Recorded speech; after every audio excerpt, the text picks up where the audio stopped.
মাত্র ৮ মাস আগে তারা ভালোবেসে বিয়ে করে ঘর বেঁধেছিলেন, কিন্তু তাদের কপালে সুখ জোটেনি। পারিবারিক কলহের জেরে স্ত্রীর আত্মহত্যার শোক সইতে না পেরে চিরকুট লিখে গলায় ফাঁস নিয়েছেন স্বামীও। শুক্রবার গাজীপুরের শ্রীপুরের মুলাইত গ্রামের একটি বহুতল ভবনের ফ্ল্যাট থেকে এই দম্পতির মৃতদেহ উদ্ধার করেছে পুলিশ।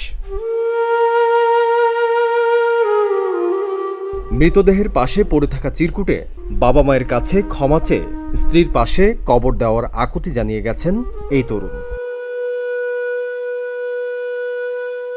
নিহত মোহাম্মদ ইসরাফিল শেরপুরের ঝিনাইগাতি উপজেলার হালদি গ্রামের মোহাম্মদ মফিজুল হকের ছেলে, আর তার স্ত্রী রোকেয়া ময়মনসিংহের ঈশ্বরগঞ্জ উপজেলার পাঁচতুরি গ্রামের আবুল কাশেমের মেয়ে। নিহত ওই বধূর ভাই জানান, মাস তিনেক আগে তার বোন জামাই বাবা মায়ের সঙ্গে ঝগড়া করে তার বোনকে নিয়ে বাড়ি ছেড়ে ভাড়া বাসায় বসবাস শুরু করেন। বৃহস্পতিবার তাদেরকে বুঝিয়ে সুঝিয়ে বাড়িতে ফেরানো গেলেও পরদিনই তাদেরকে লাশ হতে হলো। তাদের সাথে কথা বলার চেষ্টা করছি, কিন্তু না, তারা কথাবার্তা বলে নাই। তারা অজরে বকাবদ্ধ করছে।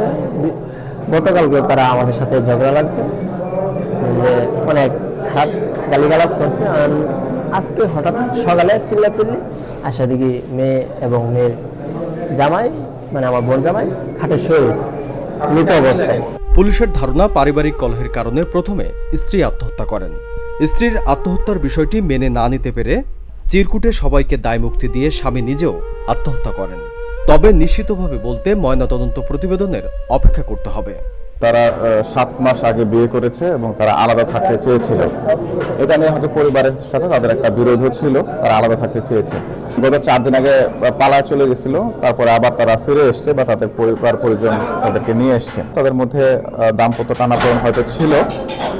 একটা চিরকুট আমরা পেয়েছি, যেটা সুইসাইডাল নোট বলা যায়, তবে এটা তদন্ত সাপেক্ষ ব্যাপার। আত্মহত্যা করেছে এটা প্রাথমিকভাবে নিশ্চিত হয়েছে। পরবর্তীতে পোস্টমর্টম আমরা করাবো। পোস্টমর্টম করালে পোস্টমর্টম রিপোর্ট এবং এই সুইসাইডাল নোটের যে ফরেন্সিক রিপোর্ট আমরা পাবো, তারপরে হচ্ছে সেই অনুযায়ী ব্যবস্থা নেওয়া হবে। অনাকাঙ্ক্ষিত এই ঘটনায় শোকের ছায়া নেমে এসেছে পুরো এলাকায়। ডেস্ক রিপোর্ট, প্রতিদিনের বাংলাদেশ।